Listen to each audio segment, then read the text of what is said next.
Look, I don't want to see my sister like this either. But you're her sister-in-law. It's okay for you, right? Well, actually, my name is Susan.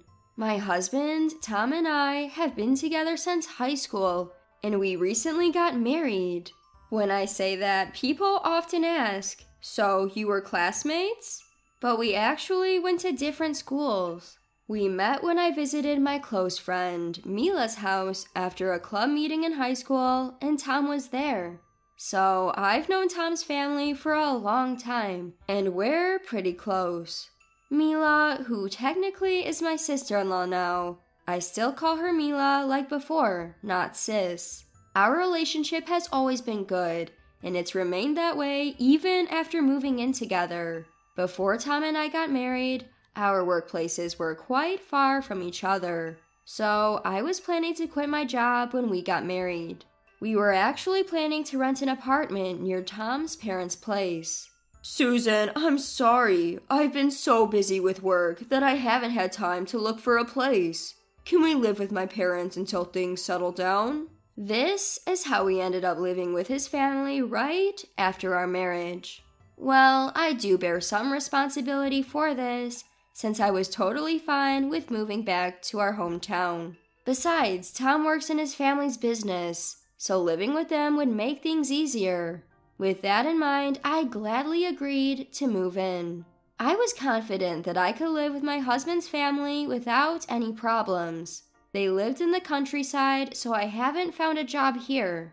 So now I'm supporting Tom and his parents, who are self-employed, every day. I do housework and occasionally help with their business. Mila lives nearby, and she gets days off on weekdays, so she comes to see me from time to time. I have someone to talk to, and I think I'm having a pretty fulfilling day. But there was a problem even in such peaceful days. One day, suddenly, Mila started acting strange. She started to forget things more often, and her face clearly changed from before. Even I, who doesn't see her very often, noticed it. It seems that Mila also noticed it herself. I went to the hospital. They said I have early onset Alzheimer's. I'm scared. One day, Mila confided in me like this at my husband's family home. Of course, neither Tom's parents nor Tom knew anything about the disease.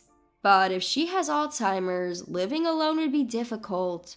In a rush, Tom's parents took over her house somewhat forcefully and decided to live with her. And that's when my days of hardship began. Even after starting to live with Mila, Tom and his parents were indifferent to providing care for her. We have work to do. Can't help it. Well, go make money, so we'll leave Mila to you. With that, they eagerly headed to their store. At first, I thought they must be busy with their business, but the three were clearly avoiding their responsibility to look after Mila. I'm old, and work is tough. I can't take care of Mila, too. I don't want to see my daughter change. Sorry, Susan. After getting married, I have to provide for us as the breadwinner. Leave the money-making to me. In return, I want you to take care of the house. It's important for a couple to share roles, right? They would say such things, leaving me to take care of Mila while the three watched TV. Mila wasn't entirely unconscious. Seeing the three of them like that made her look sad. I'm sorry, Susan. I'm sorry.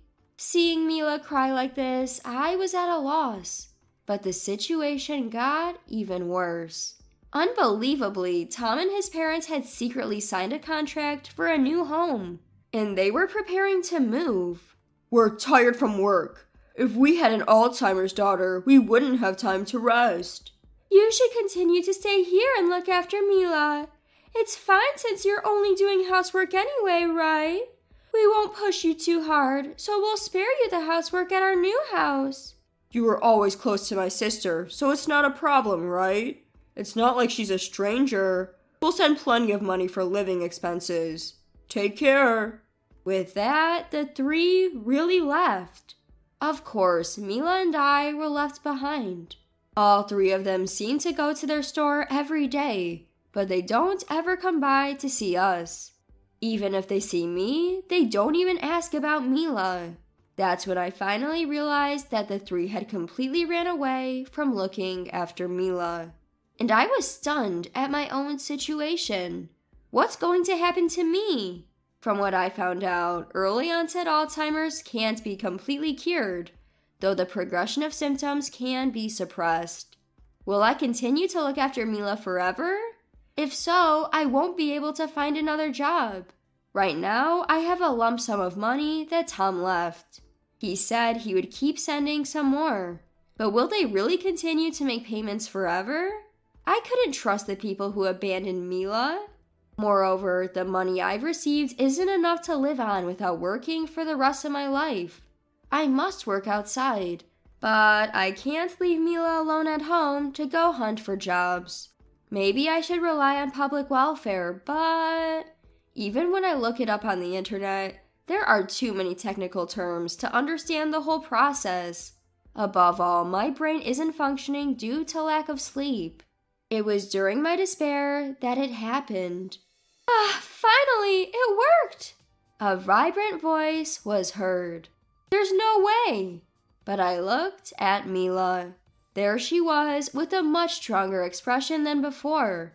Of course, she didn't look like she was suffering from Alzheimer's at all. Surprised, I listened as Mila explained. Susan, I'm sorry to surprise you. I actually don't have early onset Alzheimer's. I haven't even been to the hospital. I was wondering what I'd do if they asked me to show them a diagnosis. They believed me based on only my words and my condition. Well, it's expected. They didn't even try to take me to the hospital. Mila, why would you lie like that? Actually, Tom said something outrageous before you guys got married. He said, I'm going to force my wife to live with us, so you guys can use her however you want. And both my father and mother agreed to this. That's when I knew things were not right. According to Mila, it wasn't that Tom was too busy to look for an apartment. He simply didn't bother because he wanted to force me to move into his parents' home. In the meantime, it seemed he had been secretly discussing how to make his wife work like a maid with his parents.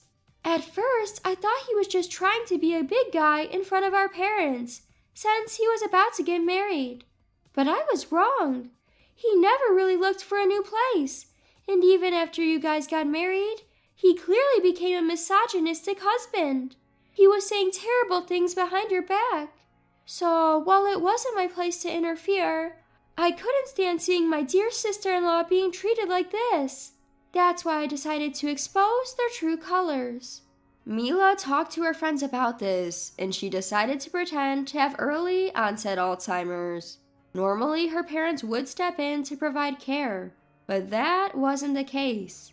Just as Mila predicted, they pushed all the care onto me, and they ran away from home, leaving only some money behind. When she told me all this, I finally understood. I thought I wouldn't have to worry because I was living in a house I've known since childhood. I convinced myself I was happy because I didn't have any severe mother-in-law and daughter-in-law problems. But it was different. From the time I got married until I had this conversation with Mila, I was never truly happy. I couldn't be alone with Tom, and I was constantly busy with housework. Even when I was doing housework late into the night, no one said anything. Oh, you're not done yet? That's tough. Good night. You're really inefficient. Are you sure you'll be okay like this? I was told things like this, but since there was no clear verbal abuse, I didn't realize I was unhappy. Susan, you always put yourself last. But I figured they'd run away right away. Plus, they run their own business, so they care about their reputation. So I thought they would leave some money behind. That way, I thought I could give you some freedom. At those words, I remembered. Indeed, Mila had been pretending to act strange. To a stranger, she might look sick, but she only forgot things and didn't burden me with personal care like toilet or bath assistance. That must have been because she was considerate of me. Mila's actions gave me courage. There's someone who cares about me so much. Now, I wanted to repay her for looking out for me. After that, I started preparing to move and looked for jobs without telling Tom and his parents. Mila continued to pretend to be ill only when the three of them came, but she secretly helped me with all my moving preparations wholeheartedly. Originally, the three of them never came to see how Mila was doing at home, so both moving preparations and job hunting went smoothly. Then, 1 month after learning the truth, I found a good place to move to and a new job. Then we decided to tell the three of them everything when they came to work at their store, which was right by our place. Actually, I was planning to sneak out, but... I was thinking of leaving quietly. You're too soft, Susan. We have to make them regret all that they did to you. These were Mila's words that made me determined to tell them.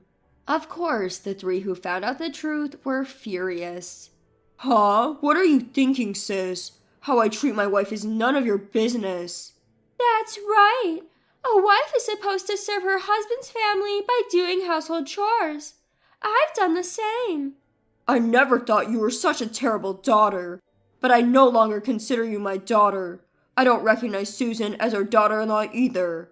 Return all the living expenses you took from us, and don't ever come back to this house. That's right. How can I stay married to someone like you? Divorce me and get out. Oh, and of course, return the money. That's right. Money is important. Please give it back. The three of them all told me to return the money, but Mila took out a piece of paper. Do you remember this? This is the note you left when you dumped me on Susan and left. That is... Written on it was, we're giving you this money as living expenses, so please take care of our daughter.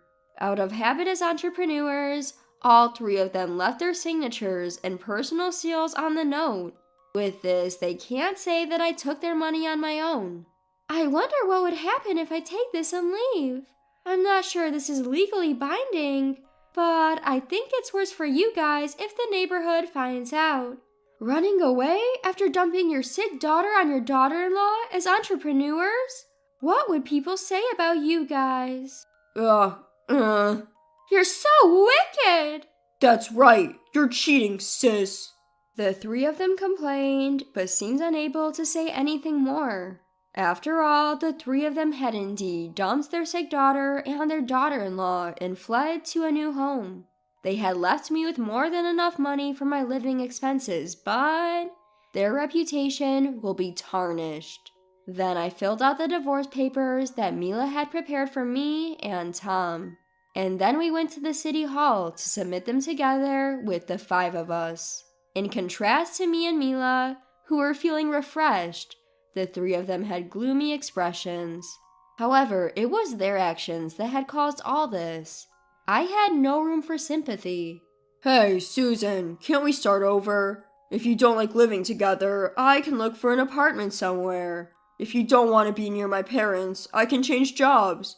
So, please don't abandon me. What are you talking about? It's not about living together or being self-employed. That's not why I'm changing jobs. Then why? You don't get it, do you? This time, Tom, you were about to abandon Mila, right? And you were laughing while watching me suffer. I got sick of that cowardly nature of yours. That's... Tom was depressed, but that couldn't be helped. Rather, I was appalled that Tom didn't understand the reason for my anger until I told him. Why did I live with people like this? To be honest, I was full of regret. But anyway, Mila and I managed to move out of my in-laws' house. Moreover, unbeknownst to me, it seemed that Mila had been laying some groundwork in our neighborhood. Actually, I've been ill recently. Yet my family abandoned me, leaving Tom's wife to care for me. Despite that, she took great care of me. Is that so? I had indeed noticed something off recently. Are you okay now? Yes, it's all thanks to her. But after this, I've had enough of my family.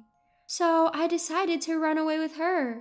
I'd be scared if they abandoned me when I fall ill again.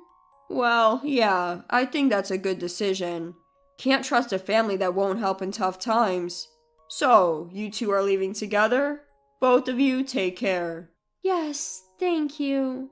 But really, who would have thought they were such people? You can't judge a book by its cover, huh? Kinda hard to trust. Mila's groundwork had an enormous impact. After all, she was seen being pushed around the neighborhood in a wheelchair by me. The 3 members of my in-laws' family didn't even offer to push her in her wheelchair. Besides, the neighborhood had noticed them visiting the store every morning and evening. It had started some gossip about what was really going on. That's why they believed Mila's words. The rumor spread rapidly once we left. Now they seem to be living in a state of ostracism. Mila, what have you done? Come back and explain properly. Yes, we can't run the business. What are you going to do about it? Sis, this is too much. Help us, and try to convince Susan to reconcile while you're at it. Such texts came in on Mila's phone almost daily. Of course, nobody would shop at a business that was being ostracized. Mila doesn't seem to plan on helping them, so their business will probably continue to struggle. But still, I can't find it in me to sympathize with them at all. As for me, I'm doing my best at my new job. A new location, new relationships, a new job.